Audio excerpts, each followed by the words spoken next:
This call may be monitored and recorded for quality assurance. This job would be great if it wasn't for the fucking customers. You're always this stupid. Did you take lessons? Just calm down. Oh, fuck you! You can't handle the truth. This call may be monitored and recorded for quality assurance. In other words, be nice, asshole. Okay, welcome to another episode of Q's and Cucumber. I'm Lara Mack. And I'm Tanya Edwards. Okay, so we have some more emails to get to from you awesome folks. We love these. Yay. We actually have one that was somebody asking, basically, which I thought this was interesting. They're kind of asking us for a coaching on how to handle something. Okay. That I was like, oh, God, I'm sorry. Okay. So this first one, okay. Now, I really want to preface this first one that I'm going to read. There is a slur in this story that I am going to say because the person who sent it to us told me it makes it funnier if I say it, and he wants me to say it. Oh, Lord. So I will. But only for that very specific reason, because I've never used this, even when it wasn't taboo. I've never used this word. It's just not. Okay, fine, whatever. This email was called the Double F from Captain Queen. Yay, Captain Queen. And this is from the United States. So I work for a call center for a satellite TV company that is well known for lackluster customer service. When you're well known for lackluster customer service. I think I know who you're talking about. I think I do too, but I'm not going to say it. A customer calls with an issue that can only be solved by an on-site technician. The soonest appointment is 3 weeks out, which sucks. It sucks. It should be noted that I am gay and I have a slight stereotypical inflection to my voice. But we love you anyways. We do love you. Okay. I say the soonest appointment is on blank date. And the customer says, can't you get me anything sooner? It's an emergency. Your TV is an All of our customers. What are you, a Nelson family? So he says all of our customers think their issues are an emergency. I know. Do Right. you know who I am? Oh, God. No, but we should get you a doctor. You don't know who you are. I know, right? Stupid. Exactly. And I say, I'm really sorry, but that's the earliest available appointment. And the customer says, useless faggot. Oh, yeah. Yeah. I would have lost my job because I would have hung up. I just cannot stand. No, hold on. Here was his response. You say faggot like it's a bad thing. Exactly. There you go.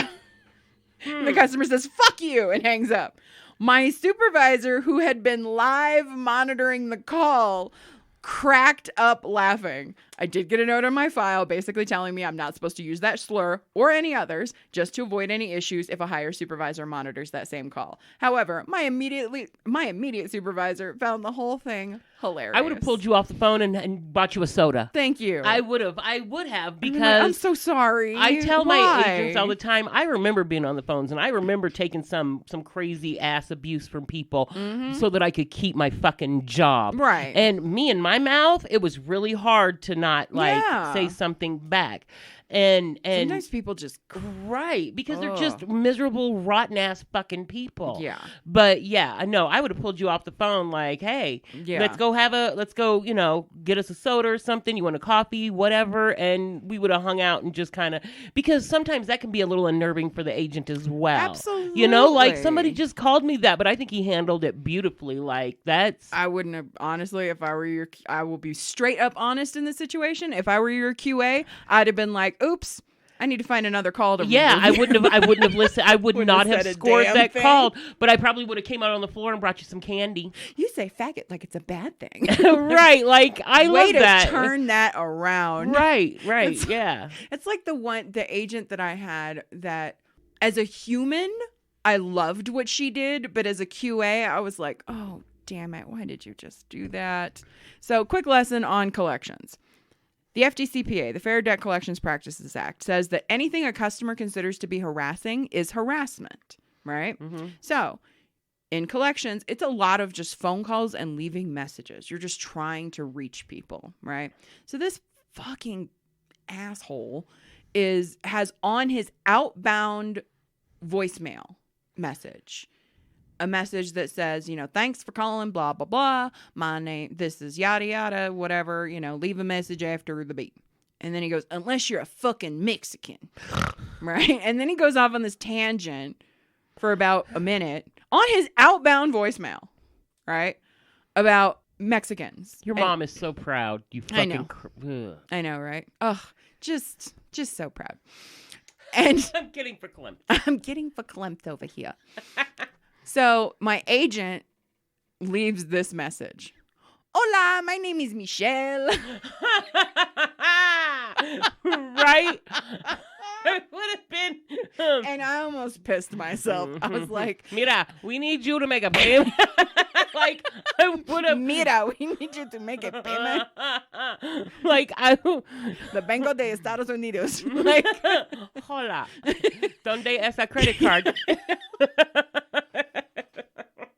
Like, I just almost died. And it was just one of those things where I felt bad because I was like, clearly this customer is going to consider that to be harassing. And the fact that is not her normal accent. She did that on purpose. She speaks like me. And then all of a sudden she turned on the accent. So it would have been very easy. At least she didn't call him like Wedo or something like that. Hola, Wedo. I was like, damn it. So instead of scoring the call, I went to her supervisor and I was like, look, I don't want to score this. Because as a human, I thought what she did was fucking hilarious. Right. But as a QA, she's going to get in trouble. So I'm just going to pretend I didn't see it. Like, right, but just let her know. Just let her know. Please don't do that again. Yeah. God yeah. damn it. Like, I know. Right? Yeah. I hate those situations where you're just like, you did the wrong thing, but you did the right thing. Morally, you did. Like, morally. There you go. Morally. Did the right thing. Business-wise, not so much. Like, morally, so. I here's some candy. Fucking crap. Let me make a car payment for you. Because Right. that shit was hilarious. Here's some candies for you. Oh my God. All right. So this one is from Penny. And in the UK, and she titled this Contract Killer. I really like that we have so many people in the UK. I really want to go there. Me too. I know. I was so bummed that I didn't We're going go. next summer. So for my in-laws' 50th wedding anniversary, because we were supposed to do it last year. Right. We decided, even though, we're all going to be vaccinated here before the summer, more than likely, we still are worried that there's going to be things that we want to see that are going to be still closed. Right. So we're like, why are we going to go if we can't Right. do the things we want to do because there's still partial lockdowns? Well, yeah, because they're having issues with the variants now. Exactly. So So we're like, we'll just wait until next year. Yeah. We'll call it a day. But anyway, so Penny says, I work in a call center that represents a TV and broadband company. A customer who's been with us for 20 years comes through and asks for a bill reduction. And I say, it does look like you are out of contract, which for those of you who don't know, being in contract, usually you have a better deal. Right. Because you're obligated to But they can put stay. you back in a contract and they give you... Exactly. Yeah, because right? I just did it. So did I. So it says so Penny says, it does look like you are out of contract, sir. So what we can do for you is, and the customer cuts me off and says, out of contract? I've been in contract for 20 years. And I say, sir, unfortunately, our contracts are only 18 months long and your contract ran out 19 years ago. So, this price didn't bother you for the last 19 years, but now all of a sudden it's an issue. Like, I get it. Okay. So the customer says, so you're telling me I've been paying X amount for nothing? I've been overcharged. No, you haven't. You could have left at any time. Like, that's the trade-off. Right, yeah. All right. And I say, no, sir, I'm sorry. It's just a case of you paying full price out of contract rather than a discount while in a contract. And the customer says, fuck off. So you didn't call me and you just stole from my account? No, we didn't steal from your account. I say, unfortunately, because of our high customer basis, we can't contact each individual customer. The customer says, then I want a refund of 20,000 pounds. Dying inside, I escalate the call to a supervisor, and he got a much worse deal paying more than I would have offered him. There you go. Yeah. First of all, okay, I hate when customers are like, why didn't you call me? Right. I'm sorry. You're one out of You really millions. think that we're able to call millions of customers? Right. That is why we send out mail. if you didn't pay attention to your mail, to your statement, I guarantee you there is something that was sent to him saying. And you don't have a TV, right? You did not see like all these like offers on these commercials, like, hey, new and existing customers get this for free or whatever. You didn't think to call us, so now you got a hair for 20 years. Right, now you got to be in your bonnet because you didn't do your shit as a grown-up. Right. Fuck off. Exactly. Yeah. Like 20 years, bruh. Right. 20 years. 20 years. You're telling me you just got busy for 20 years? You just came to a point in your life where your schedule is free. Were you in a coma for the last 20 years? Right. And the TV was just keeping you company? Like, what are we talking about? What's going on? Fucking no. Stupid. It's ridiculous. This one's funny. This is from West J in Australia. Hello, West. G'day, mate. I work for an inbound telecommunications company. Our role is to answer calls for companies that cannot do so themselves and then pass the details of the caller for a callback. Mm-hmm. Calls come in automatically when you hear the beep. This night is a particularly slow night, so there are no queues. There's nobody holding. And I say, hello, this is blah, blah, blah business. They're not available at the moment, so can I have your name and number for a return call, please? And the customer says, you could wait, you know. And I say, I'm sorry? And the customer says, it only rang 3 times before you answered. I wasn't ready. And hung up. Well, pardon us for being prompt, you dumb bitch. Like, first of all, pardon us for being prompt, but I just need your name and your phone number. Okay, well, here's You're the thing. not ready to give You your weren't name? ready, but you dialed the number. Thank you. I hate those people that are like, yeah, I'm calling to make a payment. Okay, what's your credit card number? 45 minutes later, they're still looking for their fucking credit card. Yeah, You're like, yeah. You know what kills me? and then the next people that are like, I've been on hold for 45 minutes. Blame the bitch who called before finding her for the primary purpose of making a payment. So we've worked in an office together, and and when we decided to get lunch, we would all like get together as a group, and we would make our order. Somebody would write it down or whatever, and we would call it in, go online, whatever, right? And then one of us or two of us would go pick it up. Right. We get so many calls of, hey, I want to make an order for whatever, delivery or pickup, and this is what I want. Okay, well, is there anything else? Yeah, hold on.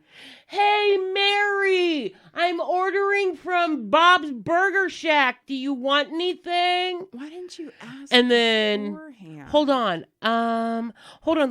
hey, Phil.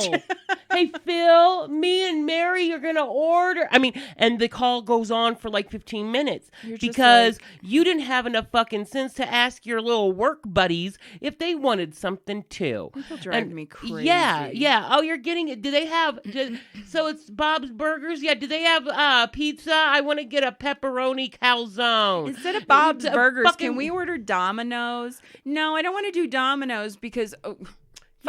This is a conversation to have pre-call. Right. And then you get mad. Well, I'll just have to call you back. And you get mad at the agent. The agent didn't have shit to do with your unpreparedness. Right. No. Because you're stupid. You knew you were hungry, right? But this one just kind of cracked me up. Like, it's number one, the idea that like you answered too quickly. That's a weird complaint. I know, right? One. But number two, all I asked you was, can I have your name and number? You're not ready to give me your name and I didn't ask you where Jimmy fucking Hoffa was. I asked you what people call you and how they call you. Like, that's what I asked you. Exactly. I didn't give you some equation that, Russell Crowe in A Beautiful Mind couldn't have solved. Written all over a fucking chalkboard and a wall. I asked you your name and phone number. Right, like fucking hell. What do they call you in Hollywood, bitch? Like, I don't know. Like, hello. I mean, I didn't ask you for the blood of your firstborn. No. I literally took a call this week from a client. I said, can I have your name? And usually most people know, I mean your full name. This lady I'm like, can I have your name? And she goes, Ashley. Like, we only have one Ashley. Right. And then I'm like, the Ashley is calling. Guys, guess what? Ashley's calling. I got Ashley! Like, yes. There is literally only one client that we have that we all know who he is, right? And he calls twice a day, every day, for 2 things, right? He's legally blind, and he wants to know what the market closed at, and he can't see it on his computer. So he calls. He said, can you tell me what the market closed at? Sure. And then he calls right before we close to find out what his accounts did that day, right? And he keeps track of it. They're college accounts for his grandkids that he's keeping track of. He even still will give me his last name. And the first time he talks to you, he gets to know you. I'm telling you, this is the sweetest human being you've ever talked to. He's like, oh, are you new? The first time I talked to him, I was like, what is this? And he's like, well, I'm sure we're going to talk again soon. Tell me about yourself. When I say like, hi, it's Laura, he's like, how's George? Like he knows me. Crazy. He is the sweetest human being. But Ashley over here, right. I got nothing. Just Ash. And I'm telling you, the rest of this call was pulling teeth. I'm like, can I get your address? She gives me the house number. I don't know if God was charging her by the syllable or what, but she's like 42. She's like 42. I'm like, okay. And then she says, I said, can I have the street name and the city, state, and zip? She gives me the street name, but there's also a direction in it, right? So I'm like, okay, is there a direction or an apartment number or something else in the address? And she goes, yes. And then didn't tell me what it was. I mean, it was pulling teeth on a level that's hard to describe. I was just like, just come on, let's go. I have to work go. with me. Oh my. Yeah. Okay, this is the email where somebody is asking for coaching. Uh-oh. And Kim, her name is Kim B, from the UK. Kim, I'm so sorry. I don't know if we have coaching for this that won't get you fired. That's my only concern. I'll try because I use some good coachings. She titled it, "You Can't Afford It, Buddy." No, people call in. They'll ask how much something is for a lobster tail. You're like, okay, calm down. This isn't Captain D's. Yeah, like, exactly. I don't know what you know what? People. Just go get you a can of fish and dip it in some butter. Go get some tuna. Right. I'm a woman working in a call center handling insurance claims. A customer comes through who's about 30 years older than I am. I quickly realize he needs to be speaking to another department. So I call that department, check it's the right one, and go back to the customer. And I say, thank you for holding, sir. I'm going to get you through to so-and-so employee in the correct department. Is there anything else you need from me before I do so? We are required to ask this. The customer literally says, your body? And I said, that would be very inappropriate, sir. Transferring you now. I advise trainees to remember that no matter how nasty the customer is, they're just a voice on the other end of the phone. But this particular individual really left me very uncomfortable. Yes, it has been flagged with my manager. How would you ladies recommend handling somebody like this who truly just creeps you out?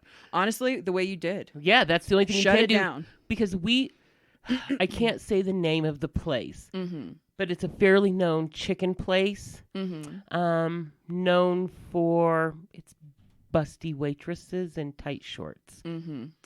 And I have one girl who just sounds like a regular person. Mm-hmm. Thank you for calling, blah, blah, blah, the location. What can I do for you today? Do you have big breasts? Ugh. I mean, just at least 2-3 times a day, these women are sexually harassed. Did you want to make an order, sir? I bet you have big titties too. Stuff like that. So and I have coached them to the same thing. Okay, if you'd like to make an order, shut it down. We can take your order right now. And then after they make another sexual comment, I don't care. Sir, I'm going to go ahead and disconnect the call. Thank you so much. Have a good day. And the thing and hang it up. And the thing I will tell you is that I would be. I hate to say this, but I'm going to say it. In this day and age of Me Too. Mm-hmm. I would be truly stunned, but I probably shouldn't be, if a company reprimanded you for shutting somebody like that down. Yeah. I would be stunned. Yeah, because honestly, my agent messaged especially the me, fact everything's recorded. Right. That recording is going to be a great defense. Right. My agent messaged me and she was like, I have been sexually harassed all day. And I was like, what? And I hadn't been listening to her yet. Mm-hmm. I said, okay, let me just listen to some calls. And for some reason, she was queued for these calls all day because they were busy because there was a fight coming up. Mm.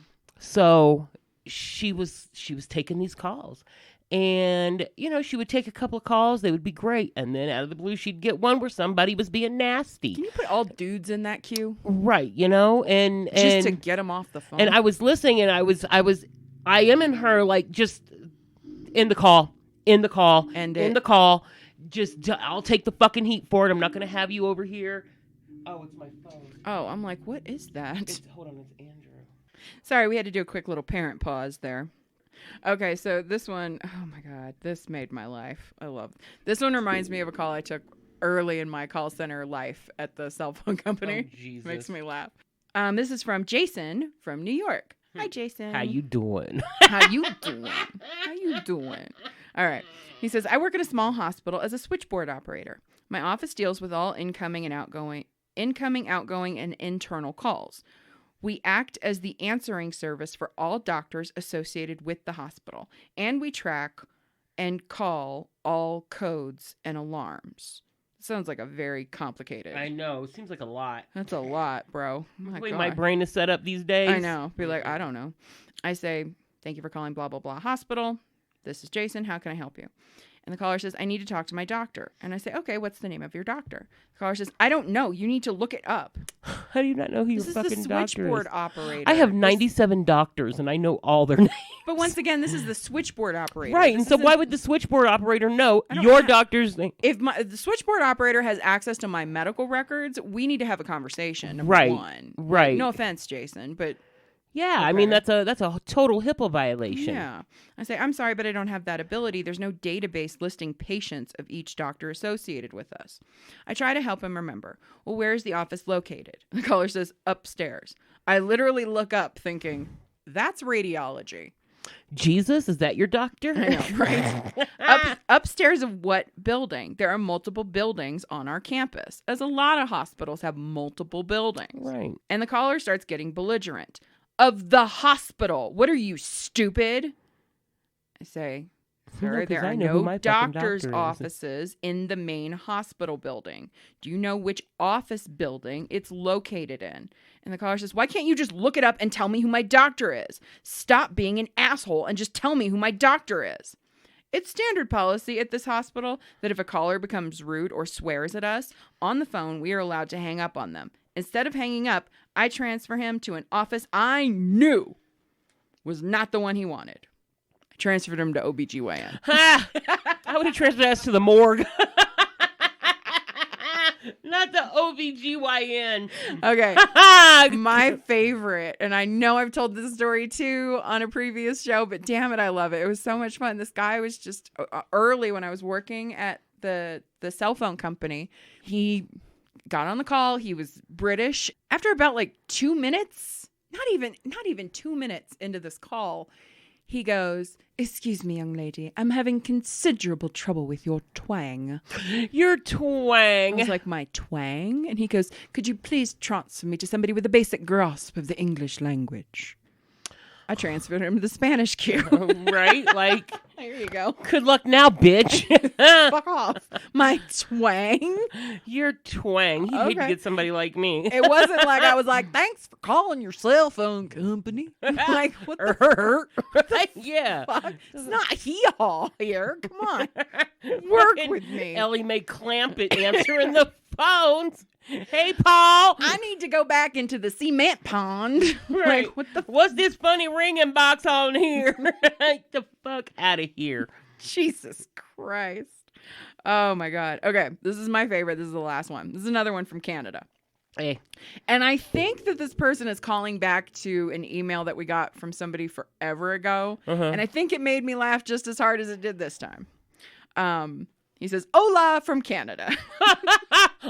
Hola. I don't know why that makes me laugh. Hola from Canada. Oh, my God. Okay. My name is Reg, and my daughter Bridget turned me on to your show. I worked in customer service for my entire career as a frontline worker and as a manager. Let me tell you, your show really brings me back and makes me remember all the crazy customers I ever saw that I have long since forgotten about. For some reason, you ladies also seem to bring out the mischievous little creature that lives inside me. We do that quite often to people. Yeah, I know. Sorry. I don't know if we should apologize. But I'm not apologizing for shit. I'm unapologetically rotten sometimes.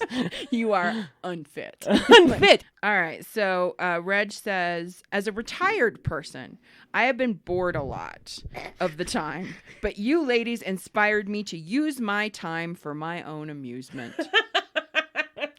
I'm glad we could inspire you, Reg. Buckle up on this one, because I guarantee you this is going to divide our listeners, because some are going to be like, fuck you, don't do that to us, but others are going to be like, that's fucking hilarious. So I'm going to say, don't attack Reg here. It's not his fault. It's not the customer's fault. It's the company's fault. Okay. So just hear me out. There's a group of us older folks that have the old Toronto area code on our cell phones. This area code has not been available now for a considerable amount of time, and having one almost immediately puts you in the, quote, likely owns a home demographic for telemarketers. Mm-hmm. As a result, many aggressive sales companies auto-dial these numbers in attempts to sell services. They are handled by call centers with live people. I get these calls about 2-3 times a week. And now, thanks to you ladies, here's how I handle it. Here's an example. Hello? Employee 1. Good morning, sir. I would like to offer you a great opportunity to have your whole house ducts cleaned for the unbelievably low price of... I cut him off. That's fantastic, but I need to know, what is your service area? Because I'm not downtown anymore. Now remember, he said this was the Toronto area code, but it's on his cell phone, which with number porting, you can... Yeah, go anywhere. Right, exactly. I say I don't live downtown anymore. Employee 1 says, we service all of Ontario and we'll send one of our trucks out as soon as my manager gets all your details. You are in Ontario, correct? Yes, sir. Please put me through to your manager. I'd love to book a duct cleaning. I'm put on hold and a new person starts to ask me questions. How big is your home? How many bedrooms? How many square feet? How old is the furnace? Etc. I exaggerate the size of my house because I know they are drooling over at the bit to upcharge me from their hook price that is unbelievably cheap. Finally, they ask for my neighborhood, which is an odd question when they don't know what city I'm in. Right. So I reply, I'm in blah, blah, blah neighborhood by the hospital. And the manager says, excellent, sir. And the street name and number, I give the street number and the name. I hear typing in the background. That isn't coming up in my computer, sir. What is the postal code? I give him my postal code in, sir, I cannot say this word. I don't know why you put this in this email. Capasagasing? Let me see. Not a clue how to say this.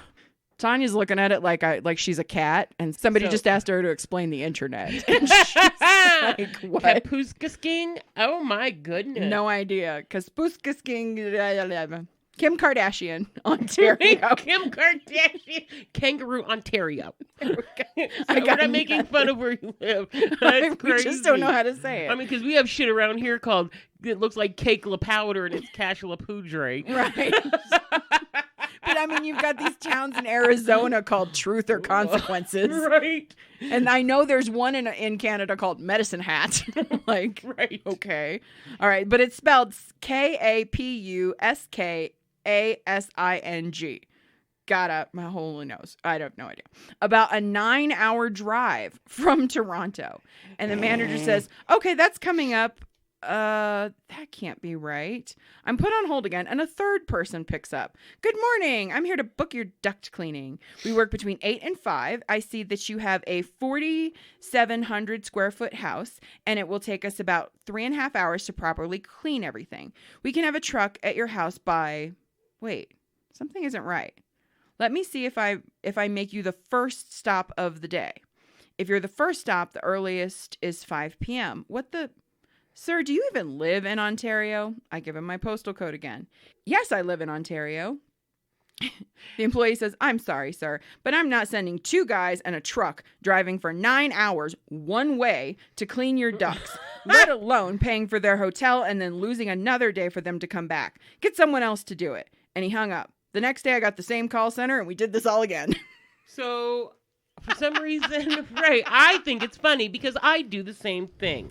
If you're going to be too stupid to like put me down, you should have some sort of mechanism for your agents to be able to say, yes, this is the phone number, but he doesn't live here. Like, if you're not going to adequately run your company and you're going to waste your fucking time and it's your fucking fault.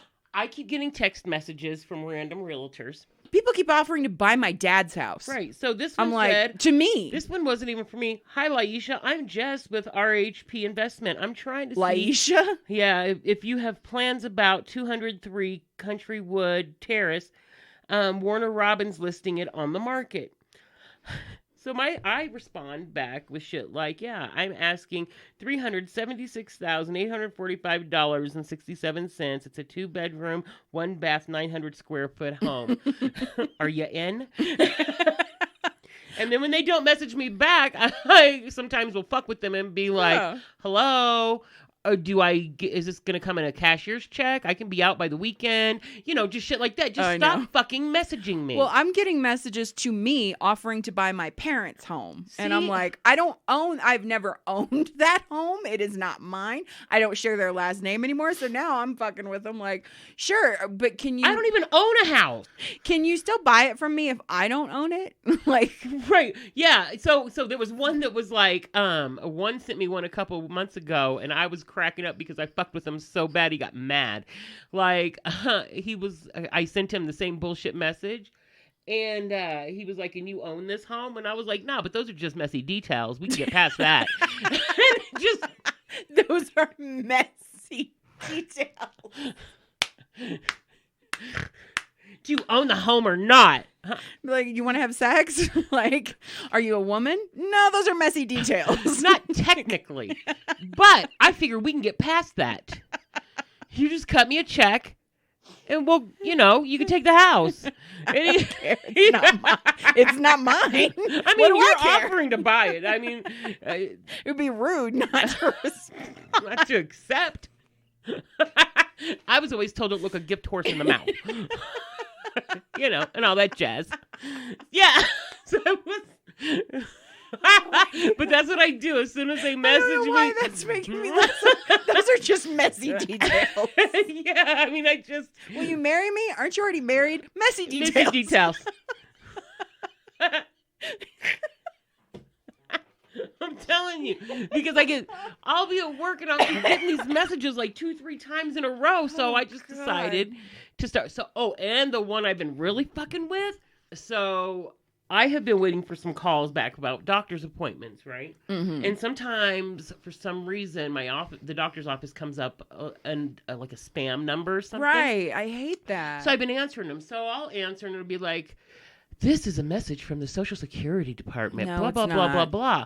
Right? So I've been staying on the phone and pressing 1 with them and the people who say that my Social Security number has been compromised and they've suspended it. And then the other one where there's a federal warrant out for my arrest for illegal activity with the U.S. Marshals. So I stay on the phone. Kiki heard me doing this, and she about peed on herself. Oh, no. Why am I scared? I do a couple of different things. Sometimes I act like I'm really shook. Like, I'm just like, they said that there's a warrant out for my arrest. And what's going on? Am I going to go to... Sometimes they just hang up, right? Other times. I let them get through their whole spiel, and... they're like, and I can clear this up with your name and Social Security number. Oh, okay. So then I just make up weird ass names, like, I just Princess Chiquita Banana Hammock. I just make up. I'll just look around the house and be like, Curtain filter. And okay, Curtain, can I have your Social Security number? And I'll just ramble off 9 numbers, and they'll be like, okay, in order to help you. Okay. Yeah, I really need to get this taken care of because and I just fuck with them for as long as I can until they finally get that this is messing with them. That I really need you to give them the fake name Padme. Padme. Yeah, that'll be the next one then. My name is Padme, like pajama. Idiot. My name is Padme Pants. Padme Pants. I'm just like, I'll just say, either I act like I give them all this information, or I act like I'm just totally like, oh, freak the fuck out. And they end up hanging up on me. And then it'll be like a week and I won't get any calls and they'll start calling me back again. We used to have that guy when we worked at the bank that when you called him for collections, he would answer and be like, oh, I've been shot. And he would like pretend that he was, and every time it was something different. There was some sort of medical crisis, and then he'd be like, fuck off. And he would hang up. Right. Yeah. You know? And it was always just kind of curious, like, okay, what medical ailment is he going to have today? Right. Right. Yeah. I have just been like between the realtor people messaging me all the time and then the people saying that the U.S. Marshals are coming for me and my social security number being blocked for fraud. And sometimes I'll fuck with them real bad when they talk about the U.S. Marshal federal warrant. I'm just like, so, like it's illegal to stuff like 4 balloons of coke up your butt and travel across the world. And they hang up. We should be like, can you send a cute Marshall? Because I'm single. Right. Really. Are you hot? Like, are you? I just don't want to eat dinner alone again. Right. Like, right. I'll do anything. So, in prison, do I have to be a lesbian or is that optional? Like, I'll just ask, like, stupid fucking questions and they hang up on me. You're like, you act so stupid. Anytime anybody hears me, like, Sophia walked in the room one day and she was like, what in the hell? And then they hung up and I just started laughing. She was like, there's something wrong with you. Like, I'm unfit. I'm fucking unfit every day for some reason. For at least like 4 fucking hours a day, I'm unfucking fit. Leave me alone. Oh, God. I'm telling you. All right. Keep those stories coming to qsandcucumber@yahoo.com. You can obviously see we get a giant fucking kick out of them. So... Yay. Make sure to subscribe, review, do all that fun stuff. So until next time, I'm Lara Mack. And I'm Tanya Edwards. Love your faces. Smooches. I'm telling you. Like what you hear? Rate, review, and subscribe on iTunes or your favorite podcasting platform. And follow us on our Facebook page by searching Q as in Cucumber. Don't forget to check out our other show, hosted by me and Jessica James, called The Parent Memoirs. And we want to hear from you. Share your stories by emailing us at qasandcucumber@yahoo.com, and you might just hear your stories on a future episode. Love your faces. This call may be monitored and recorded for quality assurance.